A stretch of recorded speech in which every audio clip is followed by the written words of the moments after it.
안녕하세요. 오늘은 일본에서 생활하면서 반드시 숙지해야 할 보안 유의사항에 대해 이야기해 보려고 합니다.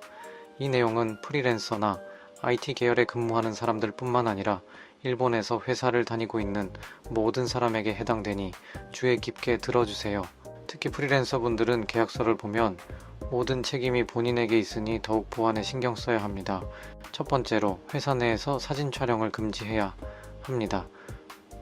일본에서는 보안에 대한 경각심이 매우 높기 때문에 회사 내에서 사진을 찍는 것은 쉽게 오해를 불러일으킬 수 있습니다. 경우에 따라서는 핸드폰을 맡기고 회사에 들어가는 것도 있다고 합니다. 본인은 문제가 없다고 생각할 수 있지만 주변 사람들은 이를 의심스럽게 볼 수 있습니다. 따라서 업무 공간에서는 사진 촬영을 삼가시고 필요시에는 반드시 상사의 허락을 받으셔야 합니다.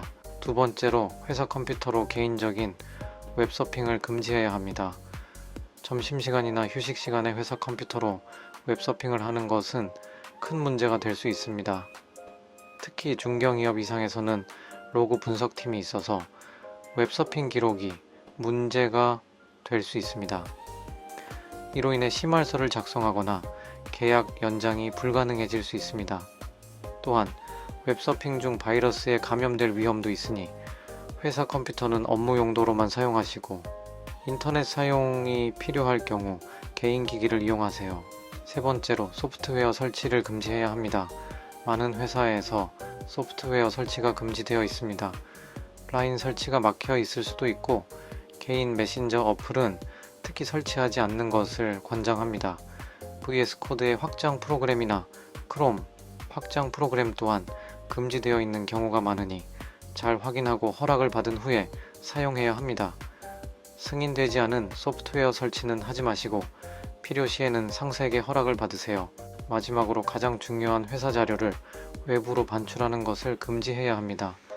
업무 마감 시간이 다가오는데 작업이 끝나지 않아 자료나 코드를 집으로 가져가고 싶은 유혹이 있을 수 있습니다. 그러나 이는 매우 위험한 행동입니다.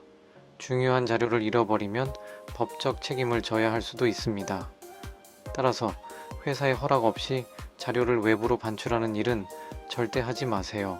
특히 자료를 외부로 반출해서 몇십억 배상해야 한다는 실제 사례도 있으니 조심해야 합니다. 필요시에는 상사에게 허락을 받거나 회사 내에서 작업을 마쳐야 합니다. 이 외에도 보안에 관한 사항은 매우 많습니다. 일본에서 프리랜서로 활동하려면 이러한 보안 수칙을 철저히 준수하는 것이 중요합니다. 특히 개인 계약으로 활동하는 분들은 모든 책임이 본인에게 있으므로 더욱 주의해야 합니다. 인터넷에서 관련 정보를 추가로 검색하고 지속적으로 학습하여 보안 의식을 높이세요. 보안을 준수하는 것이 프리랜서로서 신뢰를 유지하는 길입니다. 감사합니다.